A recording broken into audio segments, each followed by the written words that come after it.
Porta e 25 tetorit po hapet. Vetëm 5 shenja do hyjnë në rrugën e bekimit. Sot, më 25 tetor, qielli po hap një portë që shfaqet vetëm një herë në shumë vite. Një valë e re energjie po përhapet në univers, duke prekur vetëm ata që janë gati për bekimin e tyre hyjnor. Nëse ndjen një ndryshim të papritur, një dridhje të brendshme apo një qetësi të pazakon, mos e shpërfill. Kjo është shenja që diçka e madhe po afrohet.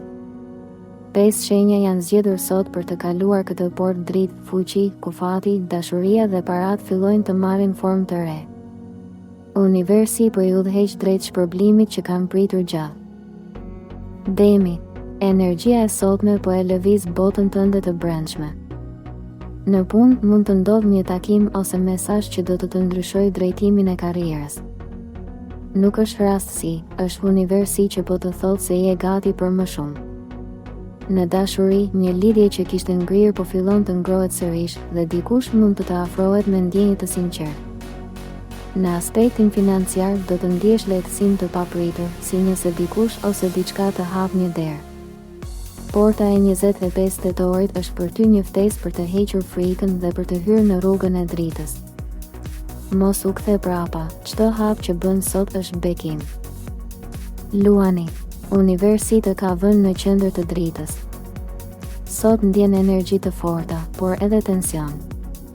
Kjo është për shkak se je në momentin e kalimit përmes portës së bekimit. Në punë, diçka që ke përgatitur më në fund do të marrë vlerësim publik. Në dashuri, një person që të ka vëzhguar nga distanca mund të afrohet papritur, duke të sjellë një emocion të thellë dhe të sinqertë. Në financa, shmang nxitimin, sepse çdo vendim i matur sot do të shpërblehet shumë fish. Në shpirt, ke një zjarr që po ndizet nga drita hyjnore. Mos haro, kur luani ndriçohet nga porta e fatit, çdo pengesë kthehet në mundësi. Prit një lajm të mirë që do të dëgjoj pa e kërkuar. Virgjëresha, ti je në momentin e pastërtisë së plotë shpirtërore. Gjithçka që ka qenë e turbullt po fillon të qartësohet sot. Në punë, një ide që e kishe harruar do të rilindë dhe mund të të çojë drejt një rruge të re fitimprurse. Në dashuri, zemra do të ndjejë një lehtësim të madh, si nëse më në fund ke lënë pas një plagë të vjetër. Në financa, një vonesë që të ka stresuar do të marrë përgjigje pozitive brenda pak ditësh. Kjo portë e 25 tetorit për ty është një ftesë për besim. Universi po të tregon se çdo gjë që po duket e vështirë është thjesht një provë përpara dritës. Mos u dorëzo tani, sepse bekimi yt është vetëm një hap larg. Shigjetari, sot universi të thërret me forcë.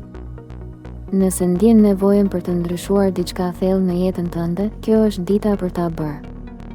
Në punë mund të ofrohet një projekt që kërkon guxim, pranoje, sepse do të hap rrugë drejt suksesit. Në dashuri, je në prag të një transformimi të madh. Një person që e ndjen në shpirt do të afrohet në mënyrë të papritur, duke rikthyer besimin tek ndjenjat. Në financa, një burim i ri të ardhurash mund të shfaqet përmes një bashkëpunimi ose investimi të papritur.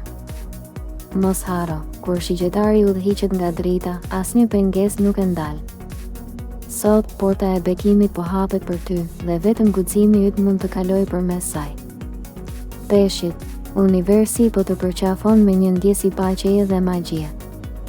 Nëse ke ndjerë melankoli, mos u shqetëso, është shenja që shpirti yt po përgatitet për dritën e madhe. Në punë, një mundësi që e kishe nënvlerësuar do të shfaqet përsëri, por këtë herë me potencial të jashtëzakonshëm. Në dashuri, dikush po mendon për ty në heshtje dhe portat e komunikimit do të hapen. Në financa, një zgjidhje e papritur do të qetësojë pas një periudhe pasigurie. Sot, peshqit janë të mbrojtur nga energjia e portës kozmike. Mos ki frikë nga ndjenjat, ato janë udhërrëfyesit e shpërblimit tënd. Beso, sepse çdo gjë që po ndodh është për të çuar drejt dritës. Sot, porta e 25 tetorit është hapur. Jo të gjithë mund ta kalojnë, vetëm ata që besojnë. Nëse po e lexon këtë dhe ndjen një dridhje të brendshme, kjo është shenja jote. Shkruaj në komente, unë hyra në portën e bekimit tim. Mos haro të abonohesh në Zëri i Universit, sepse çdo ditë sjell një dritë të re për ata që janë gati të ndriçojnë.